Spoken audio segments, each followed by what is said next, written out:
We're going to be talking about operations with polynomials. Okay? What is a polynomial? It's an algebraic expression that is the sum and the difference of terms, or you could hear it called monomials. An example, 3x squared plus 7x minus 4. They're all separated by plus or minuses, and these are all terms. I have 3 terms here. And by taking these terms and combining them, I now have a polynomial.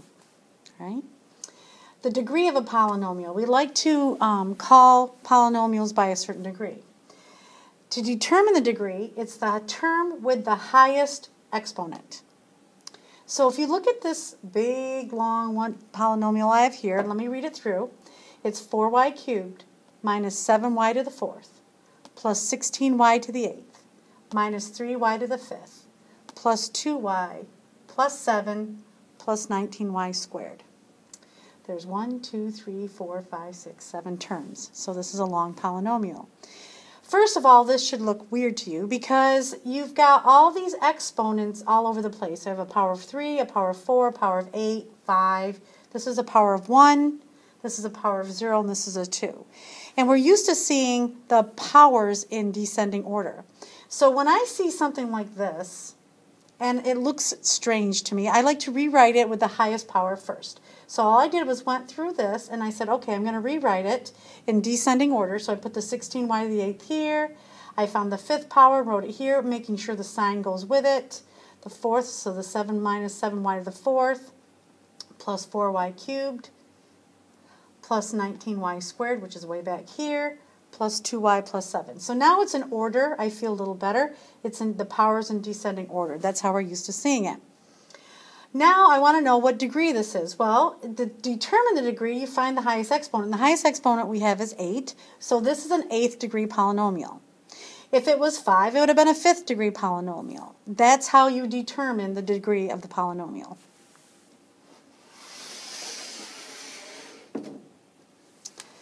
All right, we're going to talk about addition and subtraction of polynomials. To add or subtract the coefficients of like terms is how you add and subtract these. So for example, what I'm going to do here is show you how you're going to see it written. And the one thing I do notice is they write it all in one line, and as you'll see me work these out, you'll notice I'll put them on top of each other and combine them. That's how I like to do it. It makes it easier. You can see what has like terms, and then it seems to be easier to do. Number 1, I want to determine the sum of 4x squared plus 7x minus 4 and 8x squared minus 12x plus 3. So what I did was I took this first term and I wrote it here. This first polynomial and wrote it here. And I'm determining the sum, so all I have to do is take the second polynomial, write it right underneath it, and I notice how I match up all the like terms.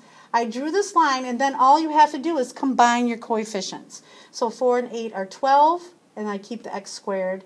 7 minus 12 is negative 5. I keep the x, and then I say negative 4 plus 13 is a positive 9. Notice the signs are there. You do not touch the algebraic part here, or the variable, if you will. You just work with the coefficients. That's the number in front. Now I want to determine the sum of 3t squared minus 7t cubed minus 6t plus 15 and 7t cubed plus 5t minus 2t to the 4th plus 8. Again, I look at this, I got to add these. It says sum. So I took this first term right here and I just basically rewrote it here. It's in order. Oh, excuse me. No, it's not. This 7t cubed is here. So I rewrote the order. So I put the negative 7t cubed here, this, and I put it in descending order like I like it. Now it's organized. Now I'm going to take the second one, I want to add it. Now if you'll notice, I have a 4th term that my first term doesn't have. So when I add it, I put it way up front here because that's where it would go, but there's really nothing that goes with it. Then I put the plus 7t cubed. There's no t squared, so I kind of leave that blank. Plus 5t, I bring it here, and I have the 8. I draw the line, and then I can combine my coefficients. If there's nothing with it, you're just going to basically rewrite it. So I've got negative t to the 4th. The negative 7t cubed plus 7t cubed cancels right out, so it's gone. Plus 3t squared comes down, minus t plus 23. So when I would write this all together without the space, negative 2t to the fourth plus 3t squared minus t plus 23.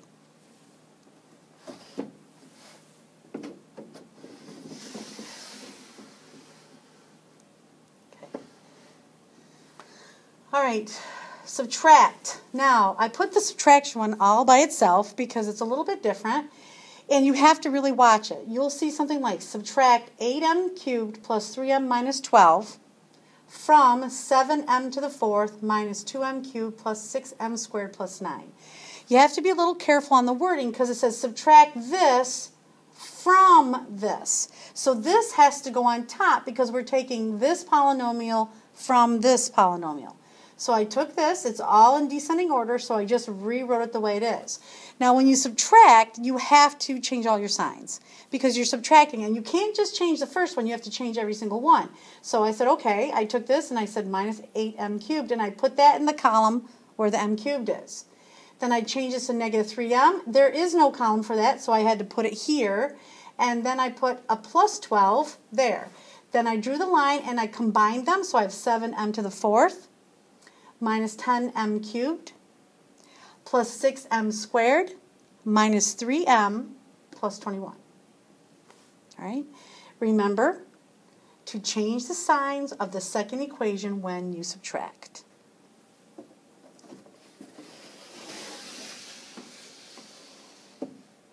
Okay, multiplying and dividing polynomials. When you multiply and divide polynomials, you need to multiply the coefficients, and then you got to remember you have to add the exponents or subtract if you're dividing. So that's exponents are adding and subtracting, and you can multiply or divide your coefficients depending on what you're doing for your problem. So I started simple and I went through here, and I'm just going to go through some of these with you. This should be easy for you, but let's go through. I'm going to multiply 5a cubed by 4a to the 6th. I do 5 times 4, which is 20.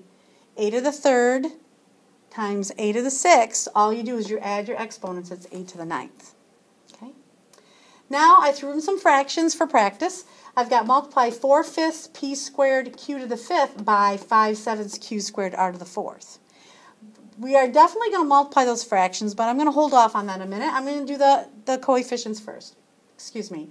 The variables first. So I got p squared times q squared times r squared. Well, there's nothing to combine with a p squared, so there. And the q, I have 2 of these. So I can say q to the 5th times q squared. I add those, that's q to the 7th, and there's nothing to go with the r to the 4th, so it stays here. Now, if I multiply 4/5 times 5/7, if you multiply the top, 4 times 5 is 20, 5 times 7 is 35. So I have 20 over 35.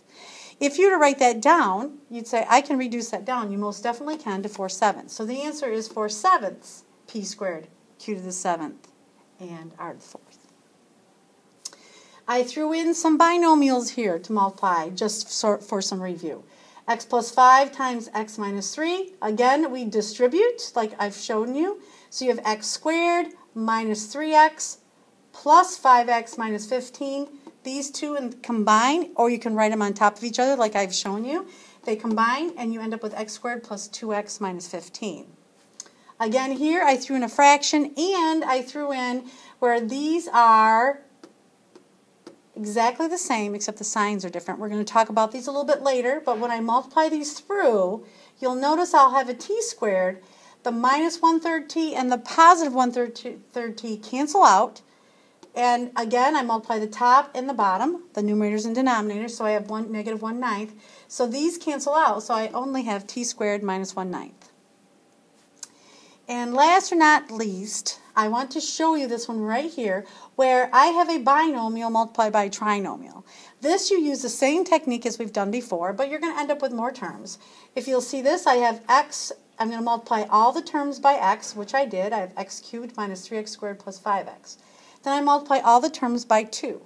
So when I have 2x squared minus 6x plus 10, I put them in the columns where they belong, and I drew my line, and I added them up. I ended up with x cubed minus x squared minus x plus 10. Okay? Now let's practice a little bit of division. All right. To divide a polynomial by a monomial, you must divide each term by the monomial. And I would prefer that you showed it this way so you can see each step. First of all, you take this first term, I have 12x plus 15y divided by 3. And what I want you to do is to split it up. So I have the 12x divided by 3 and the 15y divided by 3, because you have to divide both terms by 3. When you do that, you end up with 4x plus 3y. It's easier to do this, you make less mistakes. Now I picked this really complicated one, and of course I have a trinomial here, and I'm going to divide them each by the monomial, so I broke it apart, just like I want you to do. So you're going to write it just like that. And then you're going to do each individual term here. So this comes out to be 9. And because I'm dividing, you subtract your exponent, so it's a cubed minus divided by a, so you're going to say 3 minus 1, so that's a squared, b squared, and c squared. So that's the first term, 9a squared, b squared, c squared, minus 5a cubed b, plus 7, a to the 5th, b to the 4th, c to the 5th. Work it through, look at each one of them, you'll see that you're subtracting your exponents because you're dividing. I have a little star by this last one because what I did was I have a trinomial divided by a binomial. And we haven't done many of those yet, but I want to show you a quick little way that you can divide this while it's like this by factoring. If I can factor this, which in this case I can, I have x squared plus 3x minus 10 all over x minus 2. I'm going to look and see if I can find some factors that I can cancel so I can divide this. And when I factor it, which we will do at a later time, but this should be some review for you, is I notice that's x plus 5 times x minus 2. And I have an x minus 2 in the denominator. These two can cancel, and so my answer will just be x plus 5.